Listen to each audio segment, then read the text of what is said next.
मेरे साथ निकालिए भजन संहिता 84। यहाँ पर इस प्रकार से लिखा है, हे सेनाओं के यहोवा, तेरे निवास क्या ही प्रिय है। मेरा प्राण यहोवा के आंगनों की अभिलाषी करते करते मूर्छित हो चला। मेरा तन मन दोनों जीवते परमेश्वर को पुकार रहे। हे सेनाओं के यहोवा, हे मेरे राजा और मेरे परमेश्वर, तेरी वेदियों में गौरिया ने अपना बसेरा और सुपाबेनी ने घोंसला बना लिया है, जिसमें वह अपने बच्चे रखें। क्या ही धन्य है वे जो तेरे भवन में रहते हैं, वे तेरी स्तुति निरंतर करते रहेंगे, वे तेरी स्तुति निरंतर करते रहेंगे। प्रभु ये वचन पढ़े और सुने जाने में हम सबके ऊपर आशीष को दे। मैं आपके बीच में आज कुछ बातों को रखना चाहूँगा जो कि हमारे जीवन के लिए बहुत ही अनिवार्य है और उसमें बने रहने के लिए, हमारे जीवन में वो बने रहने के लिए हमारे लिए बहुत ही आवश्यक है उसमें। तो यहाँ पर पहले वचन में जब आप देखते हैं, है ना, पहला से लेकर चौथे वचन तक अगर आप देखते हैं तो यहाँ पर आपको देखने को मिलेगा कि वहाँ पर एक भजनकार की अभिलाषा, भजनकार का एक इच्छा, भजनकार का एक मन्नत, भजनकार की एक ख्वाहिश, उसकी हृदय की इच्छा को यहाँ पर प्रकट करते हुए क्या लिखता है कि हे सेनाओं के यहोवा, तेरे निवास क्या ही प्रिय है। मेरा प्राण यहोवा के आंगनों की अभिलाषी करते करते मूर्छित हो चला है। और उसके बाद मेरा तन मन दोनों जीवते परमेश्वर को पुकार रहे। मेरा तन मन दोनों जीवते परमेश्वर को पुकार रहे। मेरे प्रिय भाई और बहनों, यहाँ पर जब हम देखते हैं तो भजनकार कहता है कि मेरा तन मन दोनों जीवते परमेश्वर को पुकार रहे हैं। और उसके बाद उससे पहले लिखता है कि मेरा प्राण यहोवा के आंगनों की अभिलाषा। क्या आज हमारे जीवन में परमेश्वर के लिए हमारा जीवन, हमारा हृदय क्या अभिलाषी है? क्या आज हम परमेश्वर की बात जो होते हैं, क्या आज हम परमेश्वर के भवन में, परमेश्वर की उपस्थिति में बैठकर उसकी आराधना, उपासना करना, उसकी उपस्थिति में बैठकर उसकी बात जो होना, उसके वचन को सुनने के लिए, क्या आज आपका और हमारा हृदय में क्या परमेश्वर के प्रति आज हम अभिलाषी हैं कि नहीं? यहाँ पर देखिए बोलता है कि, है ना, तीसरे वचन में बोलता है कि हे सेनाओं के यहोवा, हे मेरे राजा, हे और मेरे परमेश्वर, तेरी वेदियों में, ध्यान से सुनिए, तेरी वेदियों में गौरिया ने अपना बसेरा और सुपाबेनी ने घोंसला बना लिया है, जिसमें वह अपने बच्चे रखे हैं। वो उन पक्षियों को देखकर जो परमेश्वर के भवन में पाए जाते हैं, पंछियों को देखकर जो कि उड़ते उड़ते आकर परमेश्वर के भवन में घोंसला बनाते हैं, और धीरे धीरे समय जैसे बीतता जाता है उसमें वो अपने बच्चों को भी जन्म देते हैं। उन सारी बातों को लेकर कहता है कि ये पंछियाँ, ये गौरियाँ, सुपाबेनी कितने सौभाग्य हैं कि ये परमेश्वर के भवन में, उसके वेदी के पास में क्या है कि ये लोग पाए जाते हैं। और उन्हीं सारी बातों को देखकर कहता है कि काश मेरे जीवन में भी ये अभिलाषा होता, मेरे जीवन में भी ये सौभाग्य होता कि मैं हमेशा परमेश्वर के भवन में पाया जाता, परमेश्वर के भवन में पाया जाता। मेरे प्रिय भाई और बहनों, आज हमारे जीवन में कई दुनिया दूसरी अभिलाषी, दूसरे है ना, अन्य बातों के प्रति आज हमारे जीवन में अभिलाषा है। अन्य बातों को हम बहुत चाहते हैं, अन्य विषय में हम ज़्यादा समय बिताते हैं, अन्य बातों में हम समय यूं ही गवा देते हैं। लेकिन आज हमें परमेश्वर का वचन आज हमें सिखाने की कोशिश करता है कि दूसरे जगह समय बिताने से उत्तम है कि हम परमेश्वर की उपस्थिति में अपने समय को बिताएं। लोग टीवी, मोबाइल, दोस्ती यारी में इधर उधर घूमने में करवा देते हैं। लेकिन आज परमेश्वर की वचन हमें सिखाता है कि हमारा हृदय परमेश्वर के प्रति अभिलाषी होने की आवश्यकता है। हमारा हृदय में परमेश्वर ये बात डालने पाए कि हम उसकी उपस्थिति में और भी हम समय बिताएं। समय बुरा है, समय ठीक नहीं है, परमेश्वर का आगमन निकट है और जितना जल्दी हो सके हमें उतना क्या है कि मन फिराकर अपने सारी पुरानी आदतों को छोड़कर, अपनी सारी दूसरी आदतों को, अभिलाषाओं को, गलत बातों को, इधर उधर की बातों को छोड़कर हमें परमेश्वर के सम्मुख में समय बिताने की आवश्यकता है। परमेश्वर के प्रेम में डूबने की आवश्यकता है। परमेश्वर के वचन में जड़ को पकड़ने की आवश्यकता है। आत्मिकता में आगे बढ़ने की आवश्यकता है। इन सारी बातों में जब हम आगे बढ़ते हैं तो परमेश्वर क्या है कि हमारे लिए खड़े होता है और हमारा जीवन दिन प्रतिदिन हमारा जीवन परिवर्तन होते जाता है। लोग परमेश्वर को समय बिल्कुल नहीं देते। लोग परमेश्वर के भवन को बिल्कुल आना पसंद नहीं करते। लोग परमेश्वर के वचन को सुनना पसंद नहीं करते। लोग आराधना में समय बिताना पसंद नहीं करते। आधा घंटे से ज़्यादा हो जाए परमेश्वर का प्रचार करना तो लोगों का जो है सर दर्द देना शुरू हो जाता है। आराधना में अगर हम ज़्यादा समय बिता दें तो लोग घड़ी देखना शुरू कर लेते हैं। लेकिन आज हमें अपने जीवन को परिवर्तन करने की आवश्यकता है। जब हम दोस्ती यारी में रहते हैं तो हम घड़ी नहीं देखते, राइट? हम देखते हैं कि नहीं देखते। जब हम टीवी देखते हैं, मोबाइल देखते हैं तो हम घड़ी को हम बिल्कुल नहीं देखते। कब समय गुजर जा रहा है रील्स देखने में, इंस्टा चलाने में, व्हाट्सएप चलाने में, फेसबुक चलाने में, यूट्यूब चलाने में समय यूं ही गुजर जाता है, लेकिन हम कभी भी समय का परवाह नहीं करते। लेकिन जब हम परमेश्वर की उपस्थिति में आते हैं तो नहीं, आधा घंटा प्रचार, आधा घंटा आराधना, इतना ही होना चाहिए। लोगों को परमेश्वर की उपस्थिति में समय बिताना पसंद नहीं।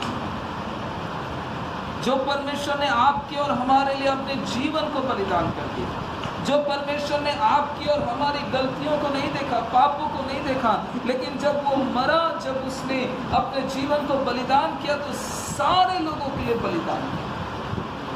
लेकिन हम परमेश्वर की उपस्थिति में समय बिताना पसंद। लेकिन ये भजनकार को देखिए, वो कहता है ना, वो कहता है कि जो गौरियां हैं वो सौभाग्यशाली है, जो शुभाबेनी है, जो पंछी हैं वो सौभाग्यशाली हैं, क्योंकि वो जो है परमेश्वर की वेदी के सम्मुख को पाए जाते हैं और वहीं पर उन्होंने बच्चे को जन्म दिया। हमारी प्रार्थना, हमारी दुआ यही होने पाए कि प्रभु तो हमारे जीवन पर तेरी उपस्थिति के प्रति भूख और प्यास को पैदा कर, तेरी उपस्थिति के प्रति भूख और प्यास को पैदा कर प्रभु, ताकि हम तेरी उपस्थिति में ज़्यादा से ज़्यादा समय बिताने पाएँ, प्रार्थना में ज़्यादा से ज़्यादा समय बिताने पाएँ, वचन पाठ करने में ज़्यादा से ज़्यादा समय बिताने पाएँ, तेरे सारे उपकारों को याद कर कर तेरे गीतों को गाने के लिए, भजन कीर्तन करने के लिए, प्रभु तेरी हुजूरी में बैठने के लिए तो हमें ज़्यादा से ज़्यादा समय, है ना, हमारे जीवन पर भूख और प्यास को तो बढ़ा प्रभु, ये हमारी प्रार्थना। याद है ना मरियम के लिए प्रभु यीशु मसीह ने क्या किया? मार्था अन्य बातों में व्यस्त थी, किचन में व्यस्त थी, पता नहीं वो क्या बना रही थी, लेकिन बहुत ज़्यादा व्यस्त थी। जब उसने मरियम को देखा, अरे ये तो प्रभु यीशु के चरणों में बैठा हुआ है, तो वहाँ पर वो कहती कि हे प्रभु, क्या तू नहीं जानता कि मैं यहाँ पर अकेला हो गया हूँ? मेरे बहन को भेज ताकि वो मेरी सहायता करे। यीशु का उत्तर क्या था? यीशु का उत्तर था कि हे मार्था, तू बहुत से विषय के लिए चिंतित होती है, लेकिन मरियम ने क्या है, इसने उत्तम भाग को चुना, और ये बातें इससे जीवन से कभी भी हटाए नहीं जाएगी, कभी भी छीना नहीं जाएगा। आज होने पाए हमारा उत्तम बात कहाँ है? परमेश्वर की हुजूरी में। हमारी उत्तम बात कहाँ है? परमेश्वर के चरणों में गिड़गिड़ा कर प्रार्थना करना, आंसू बहाकर प्रार्थना करना, वचन को पाठ करना, वही सबसे उत्तम जगह है। दोस्ती यारी आज है, कल नहीं रहेंगे। जब तक आपके पास पैसा है तो शायद आपके फ्रेंड्स, आपके दोस्त जो हैं वो आपके पास रहेंगे। जिस दिन आपका सब कुछ खत्म, उस दिन आपके दोस्ती यारी भी खत्म हो जाएगा। लेकिन परमेश्वर का हुजूरी बराबर आपके लिए, बराबर मेरे लिए हमेशा रहेगा।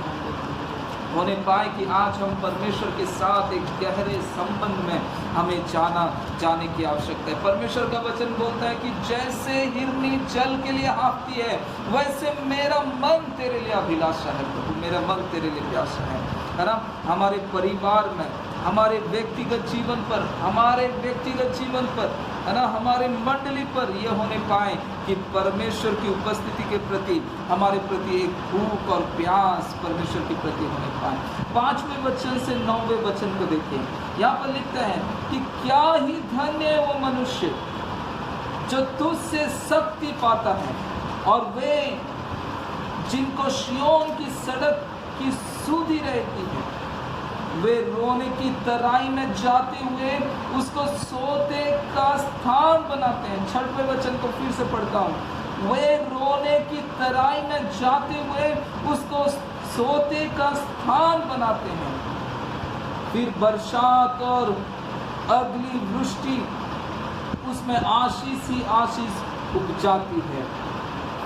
वे बल पर बल पाते जाते हैं। उनमें से हर एक जन सिय्योन में परमेश्वर को अपना मुंह दिखाएगा। वे सेनाओं के परमेश्वर यहोवा, मेरी प्रार्थना सुन। हे याकूब के परमेश्वर, कान लगा। हे परमेश्वर, हे हमारी डाल, दृष्टि कर और अपने अभिषिक्त का मुख दे। है ना। मैं 6वें वचन मुझे बहुत पसंद आता है। यहाँ पर लिखते हैं वे रोने की तराई, है ना। अगर आप और हम अगर रोने की तराई से होकर जा रहे हैं, अगर आपके हृदय में परमेश्वर की उपस्थिति के लिए अभिलाषा है, परमेश्वर की खोजी है, अगर आप परमेश्वर के चरणों पर समय बिताते हैं, तो 6वें वचन में परमेश्वर का वचन बोलता है कि अगर आप रोने की तराई में जाते हैं तो उसको सोते का स्थान बना देंगे। सोते का स्थान बना देंगे। ये हमारा परमेश्वर है। अगर हमारा जीवन में परमेश्वर की हुजूरी के प्रति, परमेश्वर के वचन के प्रति, आत्मिकता के प्रति, आत्मा के प्रति अगर अभिलाषा है और उसमें हम बने रहना चाहते हैं, तो अगर हमारे जीवन में रोने का समय भी आए तो उसको परमेश्वर क्या करता है कि उसको परमेश्वर सोते का स्थान बना देता है। जहाँ पर उपजाऊ होते हैं, जहाँ पर खुशी और आनंद का समय होता है, और वो आगे बोलता है कि वे बल पर बल प्राप्त करते जाएंगे। उनमें से हर एक जन से सिय्योन में परमेश्वर को अपना मुख देखेगा, अपना मुंह दिखाएगा। ये हमारा परमेश्वर है। हम सोचते हैं इतने दुख और कष्ट के बावजूद भी एक व्यक्ति कैसे परमेश्वर में वो स्थिर रहता है। इसलिए स्थिर रह पाता है क्योंकि उसने परमेश्वर, उसका वचन जो है, परमेश्वर का वचन उसका बल बनता है। दुख और कष्ट में जब आते हैं, दुष्टों के जीवन पर जब दुख और कष्ट आते हैं, आप देखिएगा उनका घर, उनका परिवार, उनका जीवन छितर बितर हो जाता है। लेकिन जो परमेश्वर के ऊपर विश्वास रखते हैं, कमी घटी में वो स्थिर रहते हैं, दुख और तकलीफ में वो खड़े बने रहते हैं, और रोने के समय में भी उनके चेहरे पर हंसी रहती है, क्योंकि उनको मालूम है कि मेरे परमेश्वर की ओर से मेरा बल है, मेरा सामर्थ्य है, मेरा सब कुछ मेरे परमेश्वर की ओर से आता है। सब कुछ मेरे परमेश्वर की ओर से आती है। 10वें वचन को देखिए, 10वें वचन से 12वें वचन तक। क्योंकि तेरे आंगनों में का एक दिन और कहीं के 1000 दिन से उत्तम है। दुष्टों के डेरों में वास करने से अपने परमेश्वर की भवन की डेवड़ी पर खड़ा रहना ही मुझे अधिक भागता है। फिर से पढ़ता हूँ, ध्यान से सुनिए। क्योंकि तेरे आंगनों में का एक दिन और कहीं के 1000 दिन से उत्तम है। दुष्टों के डेरों में वास करने से अपने परमेश्वर के भवन की डेवड़ी पर खड़ा रहना ही मुझे अधिक भावता है। क्योंकि यहोवा परमेश्वर सूर्य और ढाल है।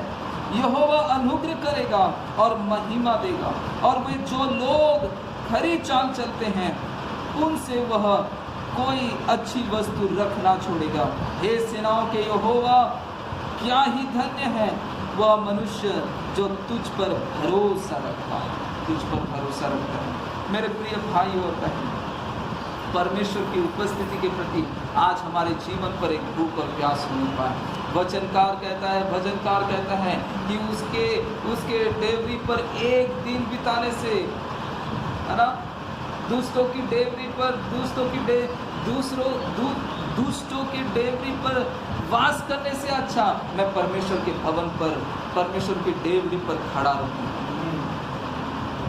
ये हमारा जीवन का एक ये होने पाए, निर्णय होने पाए कि प्रभु तेरे उपस्थिति में बैठूं। दोस्ती यारी से बढ़कर प्रभु तेरी हुजूरी में मैं बैठूं। इधर उधर की बातों को करने से अच्छा प्रभु मैं तेरी उपस्थिति में बैठूं। चार लोगों के साथ बैठकर चुगली करने से अच्छा है कि नहीं प्रभु मैं तेरी उपस्थिति में बैठकर तेरी महिमा करने पाऊं। चार लोगों के साथ बैठकर किसी अन्य लोगों के विषय में बात करना, इधर उधर की बातों को करना, षड्यंत्र रचना, है ना, इधर उधर की बातों को बोलकर हंसी मजाक करने से उत्तम है कि प्रभु मैं तेरी उपस्थिति में बैठूंगा, क्योंकि तेरी उपस्थिति में मुझे शांति और तेरा प्रेम मुझे दिखता है। अभिलाषा, परमेश्वर की उपस्थिति के लिए अभिलाषा, और जो परमेश्वर की उपस्थिति के लिए अभिलाषी होते हैं, जिनका हृदय परमेश्वर की उपस्थिति के लिए प्यासा होता है, वो बल प्राप्त करते जाएंगे, वो बल प्राप्त करते जाएंगे। भले ही रोने की सोते तराई में होकर चलेंगे, लेकिन उसको सोते का स्थान बना लेंगे, खुशी का स्थान बना लेंगे, और उसके बाद उसकी उपस्थिति में हमेशा रहने के लिए एक जुनून होना चाहिए। चुगली करने से अच्छा 4-5 लोगों के साथ परमेश्वर की उपस्थिति में बैठना।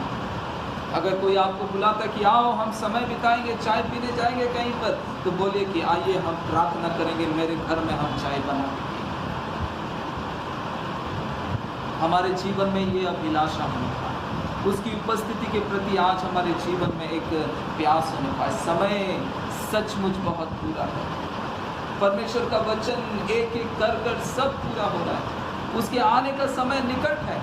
उससे पहले हमें अपने जीवन को सुधारने की आवश्यकता है। सारी बुरी बातों को छोड़कर, सारी चुगली की आदतों को छोड़कर, गपशप मारने की आदतों को छोड़कर, उसकी उपस्थिति में बैठकर प्रार्थना दुआ में समय बिताने के लिए, अपने परिवार के साथ समय बिताने के लिए, अपने परिवार के साथ घुटनों में आकर परमेश्वर की उपस्थिति में रहकर समय बिताने के लिए आज हमारे जीवन में जरूरत है। अन्य बातें हो जाएगी, लेकिन उसकी बात, उसकी उपस्थिति हमारे जीवन में अनमोल है। क्योंकि भजनकार कहता है, क्योंकि तेरे आंगनों में का एक दिन और कहीं के 1000 दिन से ऊपर, कहीं के 1000 दिन से ऊपर। दुष्टों की डेवरी पर वास करने से अच्छा प्रभु मैं तेरे भवन पर खड़ा रहना चाहूँ। क्या आज हमारे जीवन पर ये सारी बातें हैं? हमें प्रार्थना करने की आवश्यकता है। प्रभु मेरा हृदय को तू बदल दे, मेरी आदतों को बदल दे। दोस्तों के साथ खड़े रहकर इधर उधर बैठना, इधर उधर जाना, इधर उधर की बातों को करने से उत्तम प्रभु मैं तेरी हुजूरी में बैठना चाहता हूँ। 1 घंटा 2 घंटा टीवी में रहने से अच्छा प्रभु मैं तेरी उपस्थिति में रहना चाहता हूँ। मोबाइल को खेलने से अच्छा प्रभु मैं तेरे वचन को पढ़ना चाहता हूँ। ये सारी बातें आज हमारे जीवन पर होने पाए, प्रार्थना होने पाए कि प्रभु मेरे हृदय को तू बदल दे, मेरे हृदय को तू बदल दे, मेरे मन को तू बदल दे। कठोर हृदय, पत्थर से हृदय को बदल दे प्रभु, ताकि मांस का हृदय हो जिसमें तू समा हो। ये हमारी प्रार्थना है। आइए हम प्रार्थना करें।